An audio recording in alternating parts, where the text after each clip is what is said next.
Welcome to the Tabletop Gaming Guild podcast, a podcast that is all about the experiences and memories that playing board games with friends and families can create. On this episode, we're going to be talking about legacy board games. We'll discuss what a legacy board game is, whether we're going to just play it 12 times and throw it away, or it's one of the ones we get to keep playing. So let's go ahead and get this kicked off with your host James Wilson and Nathan Wilson. So we might as well start this discussion off with what a legacy board game actually is. I can tell you with one sound. That'd be appropriate. Let's go ahead and see what the official definition is. According to Board Game Geek, legacy games are board games whose roles and components change over time, based on the outcome of each game played and the choices made by players. These changes made in a legacy game are designed to be permanent. A legacy game's full experience is played out over a campaign that can only be played once. So that is the official definition, whether you like it or not, from Board Game Geek. I would agree with that definition. I think that would be a pure legacy board game. What about you, Nathan? It's a very new mechanic. It's actually more of a meta mechanic. So it's part of the game, but it's also more often it's more part of the overarching. Like it's almost happening oftentimes between games. So it's really kind of an abstract concept a lot of times. In most cases, it's permanent. And really, in it to be a true legacy game, it needs to be permanent changes. Usually that involves ripping up cards, destroying something on map, putting stickers on things to permanently change components of the game. So what is your general feeling about getting a pure legacy game? Purchase it, you play it, you throw it away. So what are your feelings on like a disposable board game? For one thing, I would never throw away the game afterwards because it's the only thing I'm nostalgic about. I don't keep pictures of family. I don't keep pictures of myself for sure. I do keep my old legacy games as a memento of having played that game through. Well, I guess then you don't want to hear the fate of Pandemic Legacy Season 1 or Season 2 after we played it. Maybe we talk about that when we talk about those games. Alright. It is really kind of nice. It does add a lot to the game. In hindsight, you remember it fonder because you've only played it once. But yes, you have fonder memories, but hopefully the price point is low. Because if the price point is not low, you don't feel like you got your money's worth out of one game. Even if you really enjoyed it and really have this fond memories of it, you feel like you need a few more playthroughs to really earn that high price point. Which is why most legacy games are on the cheaper end. For most people, playing a game 12 times or 24 times is more than they play games in general, a single game over and over again. That's not quite the case for me, but I know a lot of people will play a game once and be done, so disposing of that game or getting rid of that game after that point's not a big deal. They've sort of got their money's worth. If they're going to, pay $80 and play a game once, they could pay $80 and play a game, 20 times.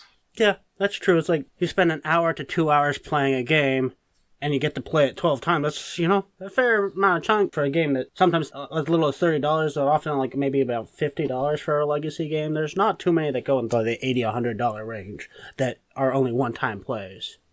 Yeah, the base price for Pandemic Legacy is $79.99, Pandemic Legacy Season 2 $79.99, and House on Betrayal Hill is $79.99.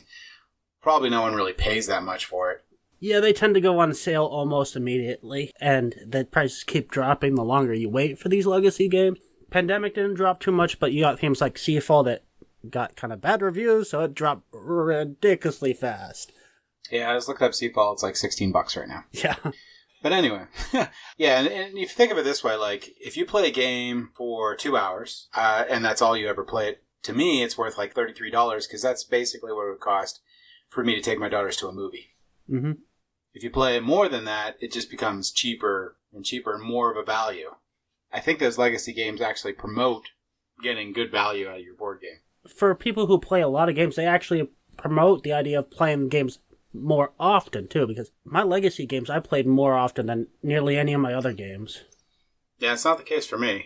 I do have a lot of games I've never played, but when I do play a game, I play it a lot. So I do have a little bit of a shelf of shame over there. But let's go ahead and start off with the main legacy game that I think everyone thinks of, Pandemic Legacy.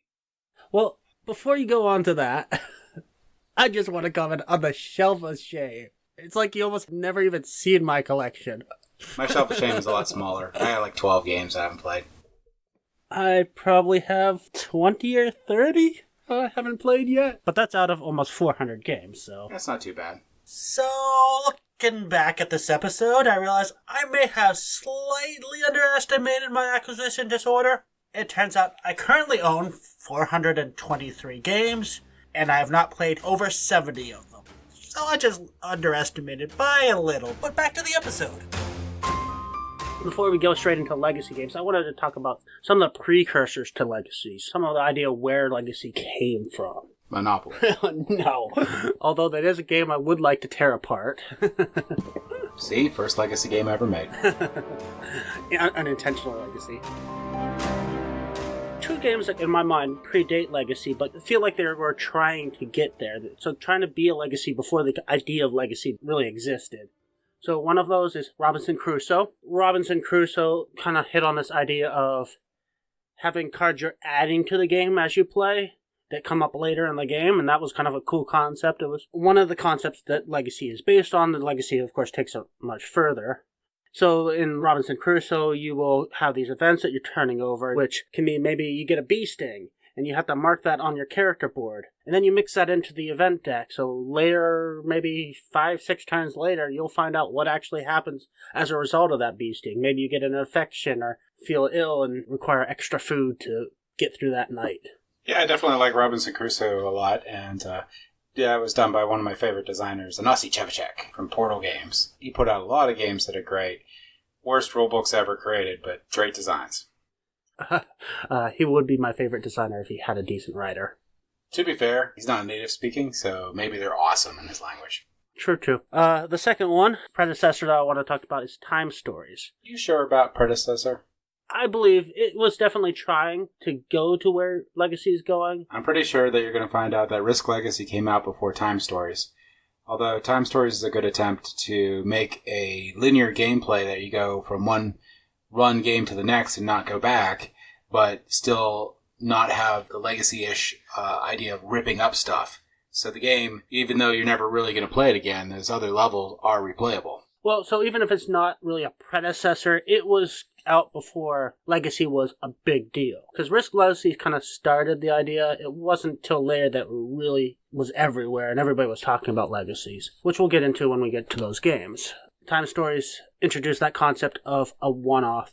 You were going through this campaign and it's really, really story-driven, and it's like once you know the story, there's some little riddles. Once you solve those riddles and learn the story, there really isn't much reason to play it again because you already know what's going to happen. Same thing could be said for Mechs vs. Minions. You are actually ripping open envelopes in there. You're not destroying anything that's in them, but basically you're just revealing all that content as you go. Mm-hmm. Harry Potter Hogwarts Battle is another good example of a game that would be the same idea as Time Stories, where you're just like opening up content as you go. And it like progresses the game and adds new mechanisms to the game as you go. So it's actually super close to the real Legacy format other than the destroying of the cards. Yeah, there's definitely a thin line between most campaign-based games and the concept of Legacy. And to be fair, I mean, you're not really destroying the cards, but you're not really going to play that level again. So it doesn't make too much difference. True.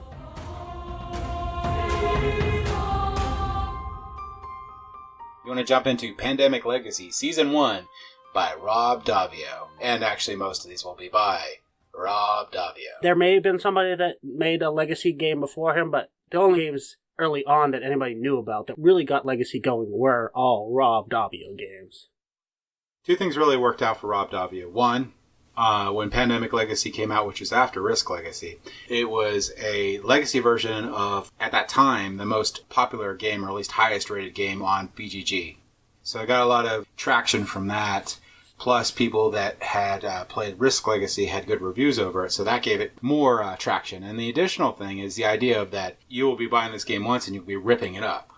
So I think that Pandemic Legacy Season 1 really got the foothold in the door, mainly because of the game it was made off of and the timing. Because Risk Legacy was out for a long time and it didn't sell nearly as well. Risk Legacy did all right on its own, but it was more of a stepping stone. So it's kind of got Rob Davi more attention, and it gave him the ability to take on Pandemic Legacy and get involved in that and make such a great game out of that.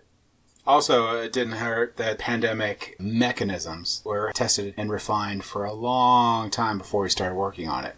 So basically the balance of the game was pretty much completely done for him. He just had to make sure that he kept it balanced while you did your legacy-ish stuff. And going more on Pandemic, we do have to be very careful about what we talk about on any of these legacy games, Pandemic especially, because the nature of legacy games is you're revealing things, you have events happen, and we can't really talk about some of these events because it ruins the surprise when they happen. So we can't go into too much detail about some of these games, but we can give you a gist of how it starts and how it roughly develops. So proper etiquette for movies is within 1 week of the movie coming out, you're allowed to give spoilers. Proper etiquette for the board game, I'm not sure. However, I will tell you, and this will ruin a lot of stuff, that there is diseases in it. Yeah, that ruins so much. Yes, and you will be trying to cure said diseases.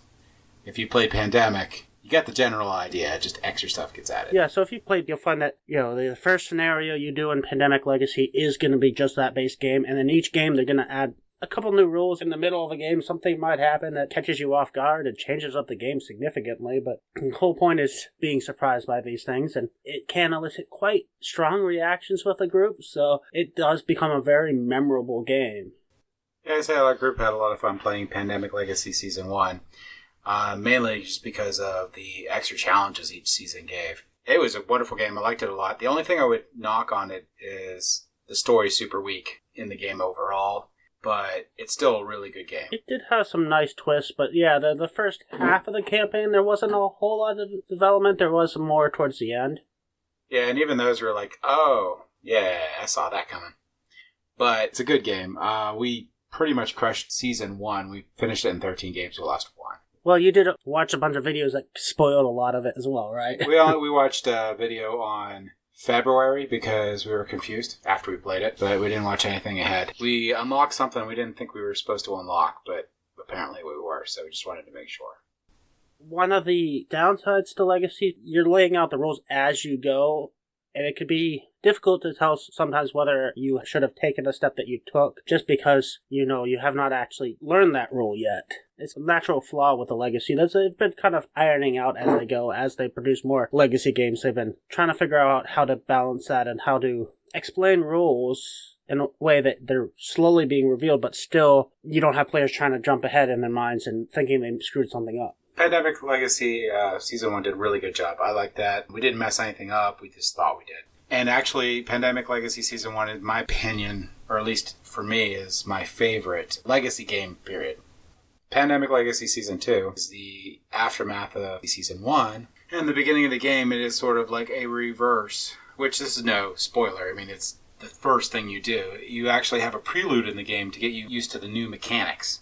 Yeah, instead of taking diseases off the board, what you're doing is you're putting tokens on the board to slow the spread of the disease.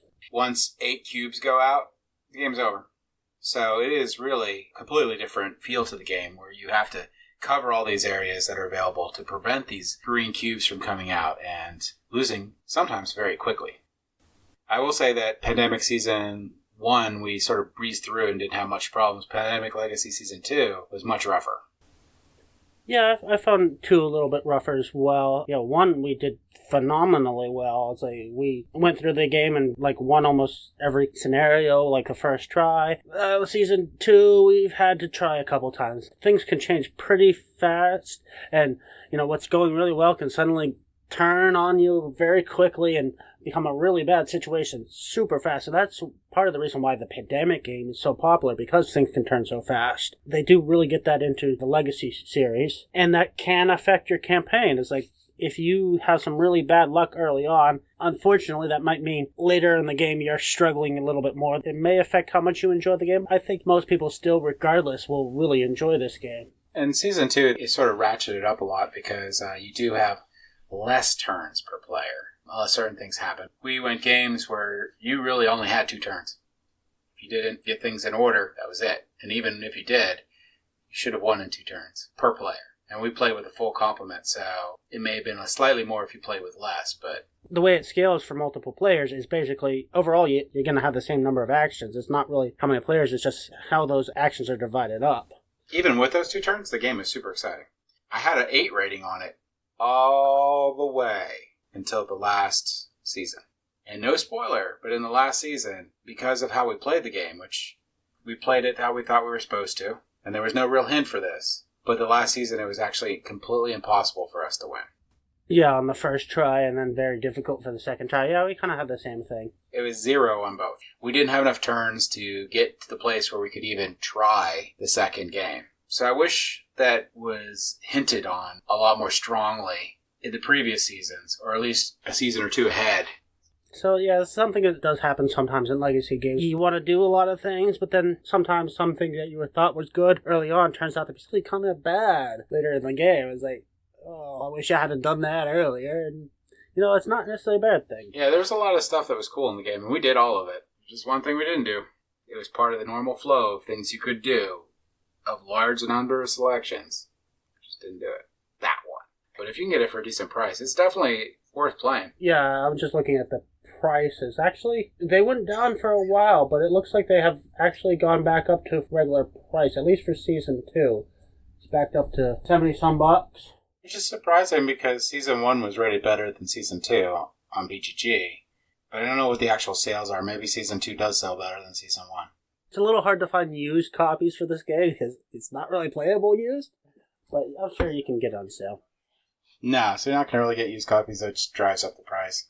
One of the interesting elements in this game is there was a large number of people who decided to mount their boards after playing, frame it and put it on the wall, and I thought that was kind of interesting. In fact, some people mounted it and actually auctioned it off, which I thought was a little odd. I can see keeping the board, but I can't necessarily understand keeping somebody else's board. That's a little weird. Yeah, the fate of Pandemic Season 1 is one of our friends' work took it to keep it, and apparently you can print new stickers for it, so he's going to play it with his family. Pandemic Season 2 died. Died? Yes. It had a horrible death. It's probably in some sort of landfill.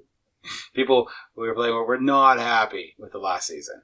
But overall, everyone did have a lot of fun. I'm really torn which one I preferred. Season 1 we flew through because we had phenomenal luck, but Season 2 we had some bad luck, and we struggled a bit more in that one, but we still really enjoyed it. And yeah, the last season we did struggle a bit, but we managed to pull it through.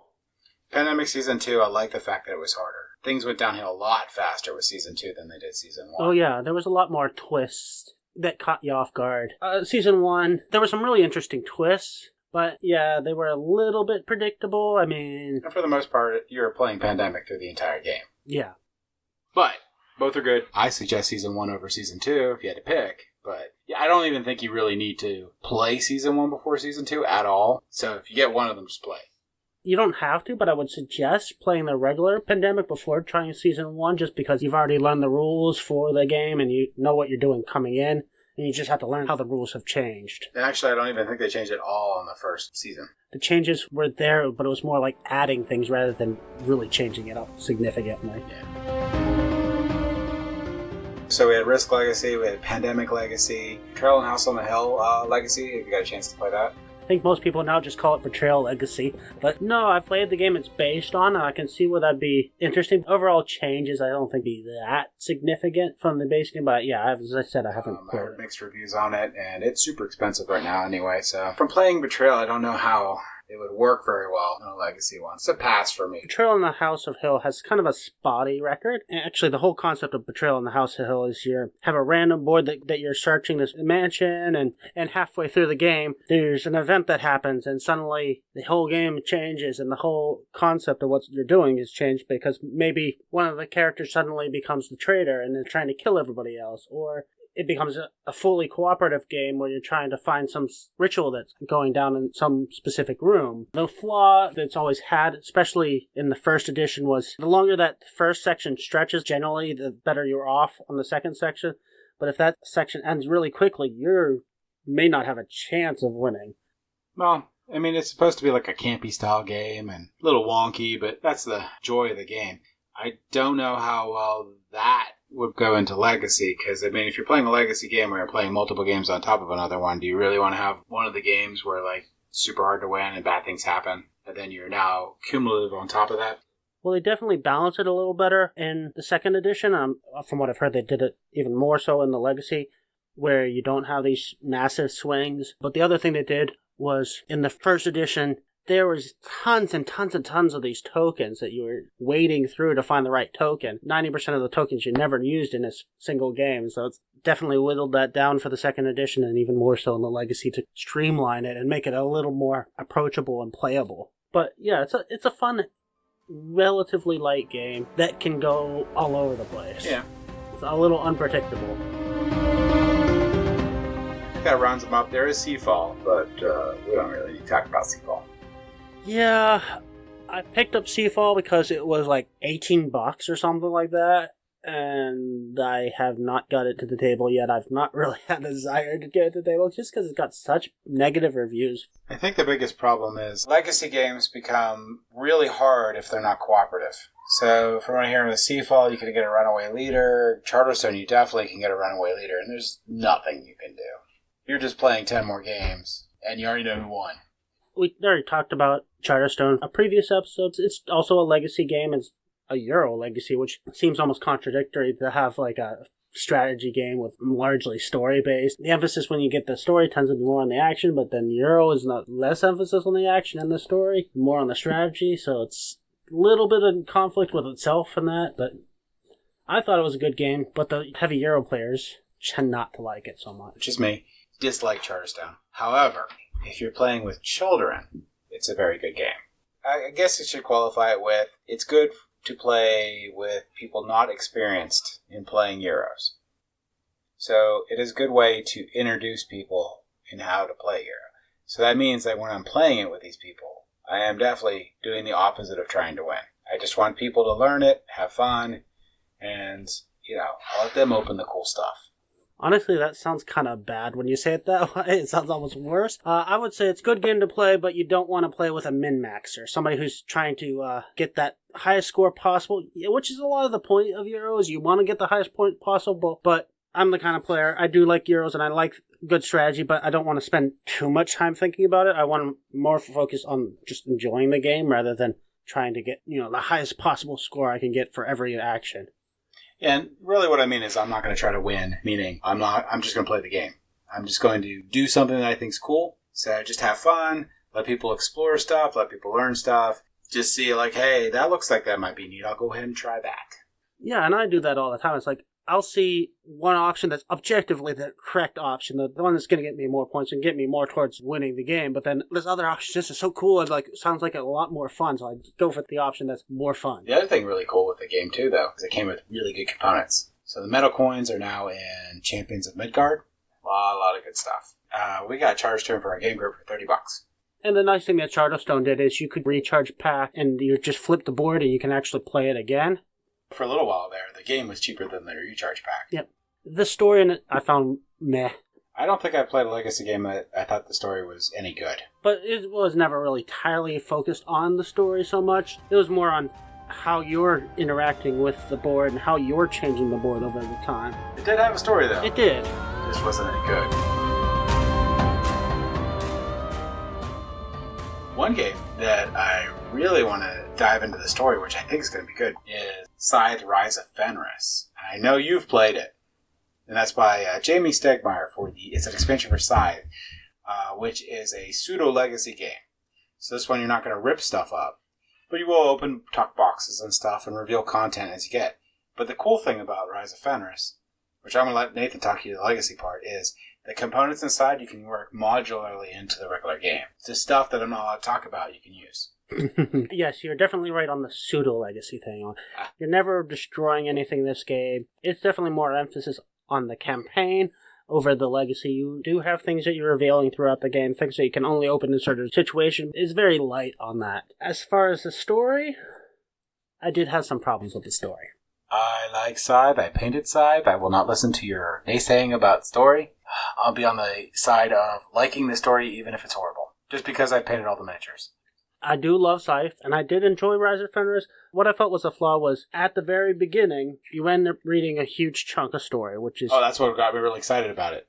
The very beginning, you're reading a 5-page story. Sometimes it feels like it's taking a little too long. That backstory is not at all required. It's nice to read it. It's a nice little element. I would suggest, before you even get out the game, just read that through.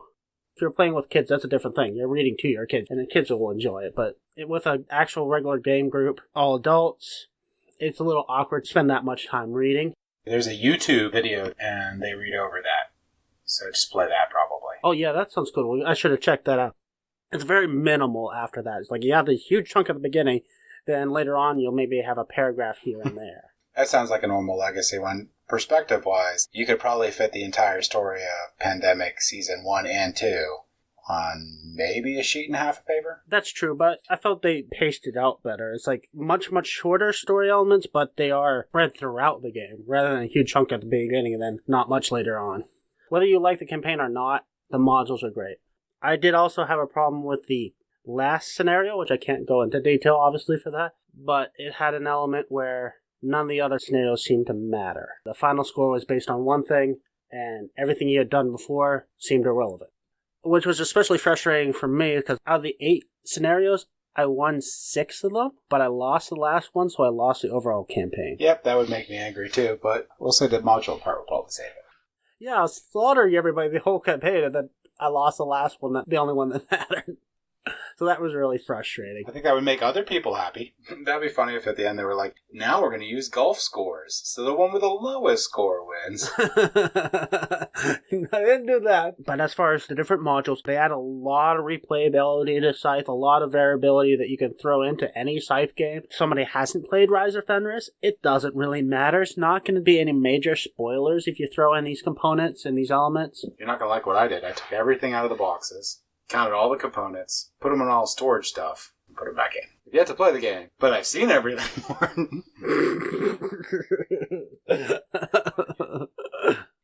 In any other Legacy game, I would say that kind of ruins it and misses the point, but... Put it this way, I'd have absolutely no chance to play the campaign, but I would have a chance adding the modules. That would happen. Playing the campaign game, which is pretty long, that many times with my current family or play group is not occurring. So, might as well use what I bought. Some of the scenarios do speed it up significantly. Some of our games ended very quickly, actually. It's not actually part of the campaign at all, which is a little odd, but at the very end of the rulebook, where you can almost miss it, after you're done with the campaign, it mentions there is an option for co-op, which feels like it was just kind of thrown in.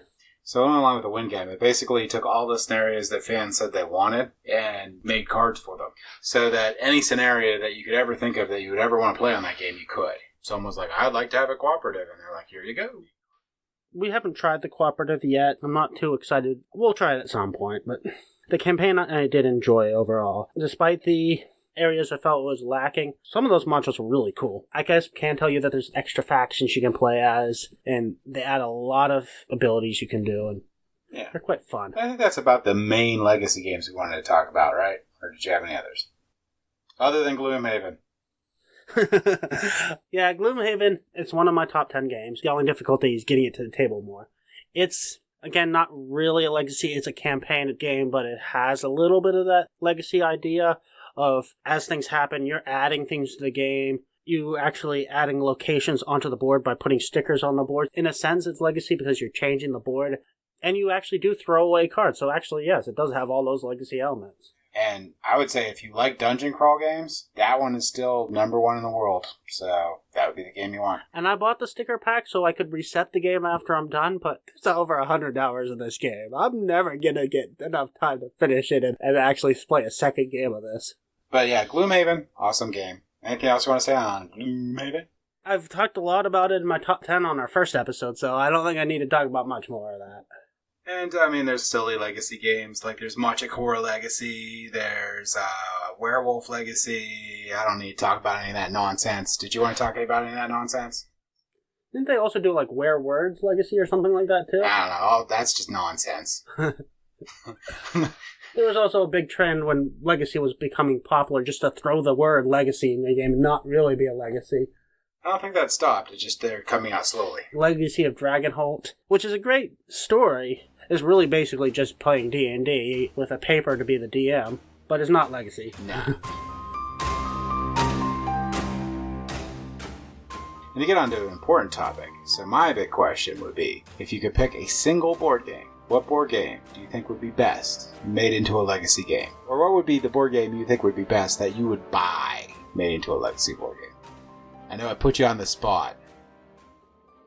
Let me turn around and look at my library.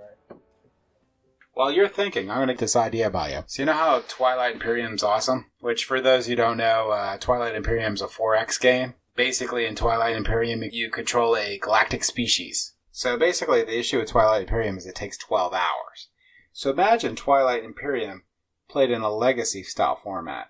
So you take that 12 hours plus, and you divide it into like 1 to 2 hour segments. So that while you're exploring areas of the board, you can modify those areas of the board. So areas that you explore could have like different events and stuff that could trigger, or different things that could happen, and that would change the board. And you would play to like a certain point, and then the game would end. You'd tick off your boxes like a normal legacy game, and then you play the next round, keeping the board being modified as you go. You could even maybe lose stickers while you're exploring and have like a set board that goes out that you're going to place these on. That sounds actually pretty interesting. I would definitely play that and make it much easier to get Twilight Imperium onto the table. Yeah, you can even sell recharge packs. I think that might be a really cool idea. What would your idea of the game that should be made into a legacy version? I was thinking of those really heavy civilization games where you're going through eras in human history. It might be interesting to break that up and say, Scenario 1, you're playing the Stone Age.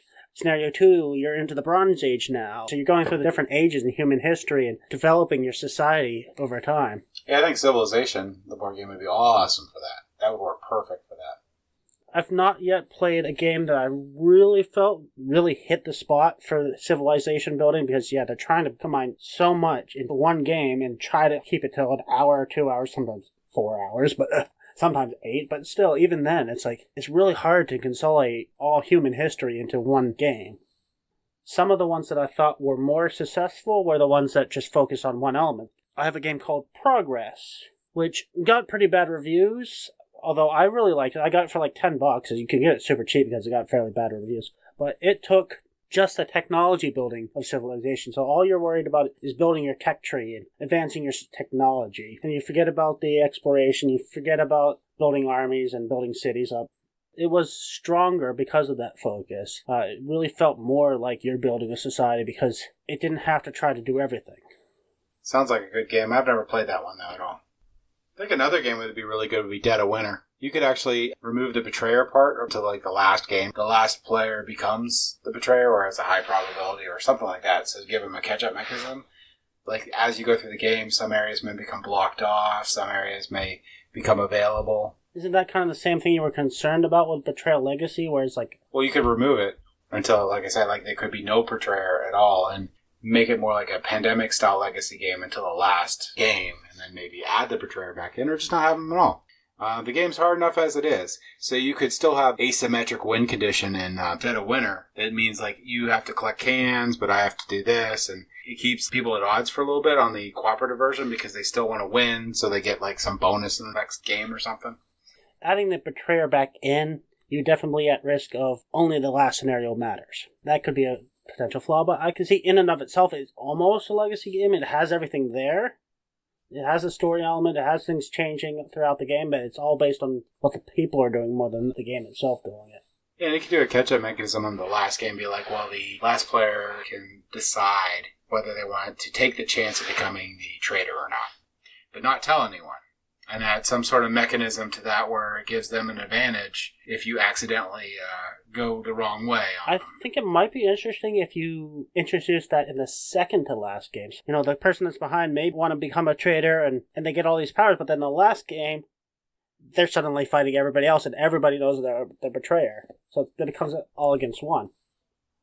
A non-traditional betrayer? So, like, the Longest Night, they brought in the Raxon Corporation. The player in last can decide whether they want to join the Raxon Corporation. Yeah, I haven't played The Longest Night yet. That's definitely on my shelf of shame. One of the games I own but haven't played yet. I think that about covers it for Legacy. See, I'm still for Twilight Imperium becoming Legacy. I know that a lot of people made 4X games that were shorter, that were supposed to be as good as Twilight Imperium, but nothing close to Twilight Imperium, regardless of length. Mm-hmm. 4X games that have the 4 elements of explore, expand, exploit, and exterminate. So you're exploring your world, expanding into different regions with your units, exploit, so you're gathering the resources, and exterminate, you're wiping out the opponent. Yeah, you got it. Yeah, that's generally what I do to Nathan. I actually play not to exterminate in Twilight Imperium. I would normally play to control things for the points and stuff. So I'm the sneaky player. I love being the turtle race in Twilight Imperium. 4X games that are shorter. We've been playing Heroes of Land, Air, and Sea, which we talked about previously. And I've been slowly adding the expansions, and there's a lot of different factions you can play. Once you get the expansions, there's mercenaries you can hire, there's nomads that wander around the board. There's a lot of interesting elements in the expansion. And I've been really enjoying that. Although, one of the flaws I did find in it is like, the exterminate part is super hard to win the game using the exterminate option. You have to wipe out somebody's capital, which, by right, that should be really hard. And there was a game that somebody almost did it. But, yeah, it's super hard. Which probably should be. I don't think they'll really want player elimination. If you ask most people... Not really player elimination, because when you take out their capital, the game ends. So it's one of the end game triggers. However, it does also mean that person gets 0 points for the entire game. Yeah, but the exploration element was interesting. You got little tokens throughout the board that you flip over and you get random, generally good things, sometimes bad. Like the last game I played, I kept getting bad things and it really hurt me, but I still managed to win the game. I don't even know what happens in Twilight Imperium if you exterminate. I don't even know how that would happen. Basically, the way that would happen is 2 people implode themselves and the other players win.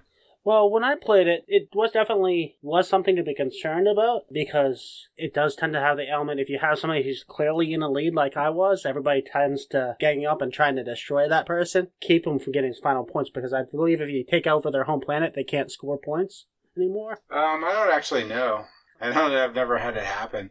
Most of the time, if people are doing that, someone else wins the game like super quick. Because you only need like 10 points to win the game, and if you're not keeping track of people, like you're letting someone go, they can get it super quick. For our game, it was a matter of, I had everything I needed, I just needed another turn or 2 to get my final points, and I didn't really have the military strength, so I was very close to being wiped out, and I was just trying to make sure I had enough strength just to survive that last couple turns I needed. Well, that sounds about like that wraps it up. So I've talked about legacy games in depth. Got some examples of good legacy games. In general, if it looks good, play it. Don't let the one-time play thing throw you, because most of these legacy games have 8 to 12 scenarios that you have to actually play through. Each scenario once, or sometimes twice if you lose, tends to be a fair chunk of gaming. Pandemic, a game can go 1 to 2 hours. You have 12 scenarios. You can play each scenario twice. So that's max of 24 games you could play for an hour to 2 hours each. So it's still a fairly chunk of game time. For the amount of money you pay, for the amount of entertainment you get from it, it's definitely worth it. I mean, there's other things you'll do that'll cost you a lot more money for a lot less entertainment. Thank you for listening to our podcast. Please like us on Facebook, follow us on Instagram and Twitter, join our BGG Guild, guild number 2989. Or you could join our guild by going to tabletopgamingguild.com/guild. You can also join our Slack channel where we're going to discuss board game related topics in our next podcasts. You can also visit our website, tabletopgamingguild.com, and you can email us at tabletopgamingguild@gmail.com. The Tabletop Gaming Guild podcast is a product of Tabletop Gaming Guild, LLC. All rights reserved. Thanks again for listening.